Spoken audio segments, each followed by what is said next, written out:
Hello everyone and welcome back to my channel Edmund Mindaros, and for today's quick tutorial, and I'm going to show you guys on how to resolve if you're experiencing blue screen errors after installing new drivers or driver updates on your Windows 11 or Windows 10 computer. And without further ado, and let's go ahead. So all you have to do is to open up on the search menu, and then kailangan mo lang i-type dito yung settings. And then click mo lang open. And then next step ay kailangan mo lang select dito yung Windows Update. So i-click mo lang yan. And then dito sa Windows Updates, ang next step ay scroll down. And then dito lang sa Advanced Options, click mo lang ito. And then dito sa Advanced Options, scroll down. And then under dito sa Additional Options, i-click mo lang tong Optional Updates. Click mo lang yan. And then kailangan mo lang i-download or install ang bagong drivers na makita mo dito na update, okay? And then next solution na pwede natin gawin, pause lang natin dito. And then dito lang sa search menu, and then kailangan mo lang i-type dito yung device manager. So click mo lang tong open. And then dito sa device manager, ang next step ay select mo lang dito yung network adapters. So i-click mo lang tong arrow na to para mag-expand. And then next step ay kailangan mo lang i-update yung driver nito. So select lang natin tong Intel.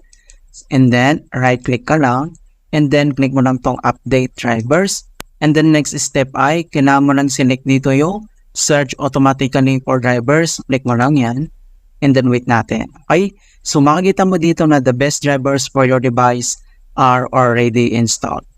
Okay, so ang next step ay close lang natin dito, and then dito lang sa search menu, and then kailangan mo lang i-type yung CMD, or ito yung tinatawag na command prompt. So, kailangan mo lang mag-right click, and then select mo lang dito yung run as administrator. And then if you receive user account control, i-click mo lang tong yes. And then dito sa administrator command prompt ay kailangan lang natin i-enter yung command keyword na Dism /online /cleanup-image /RestoreHealth. So copy lang natin yan, and then kailangan lang natin dito i-paste, and then press mo lang yung enter. Okay, so dito ay kailangan natin na hintayin na makomplete yung verifications into 100%. Okay, so makikita mo dito na the restore operations completed successfully.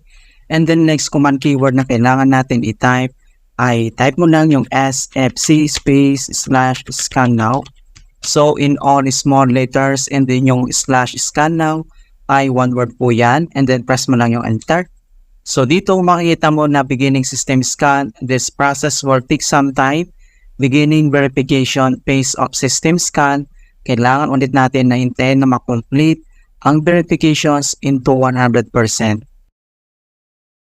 Okay, so makikita mo dito na verification 100% complete. So ang next step ay close lang natin tong CMD. And then dito lang sa start menu, and then kailangan lang natin mag-restart. Okay, so ganun lang po kasimple on how to fix blue screen error after installing drivers in Windows 11 or Windows 10. And please don't forget to like this video, subscribe to my channel for more quality content. Thank you guys, and see you in my next tutorial.